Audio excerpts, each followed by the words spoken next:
Click Edit, Selection, Attributes to open the Attributes pane.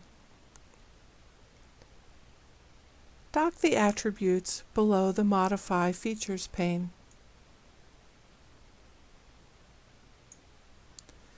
So that both can be seen. Click the Attributes tab in the pane.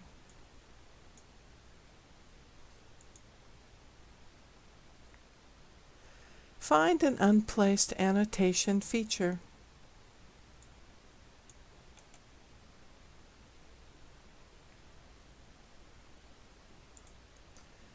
Click the Make or Change a Selection on the Modify Features Annotation pane, not the Attributes pane, and select it.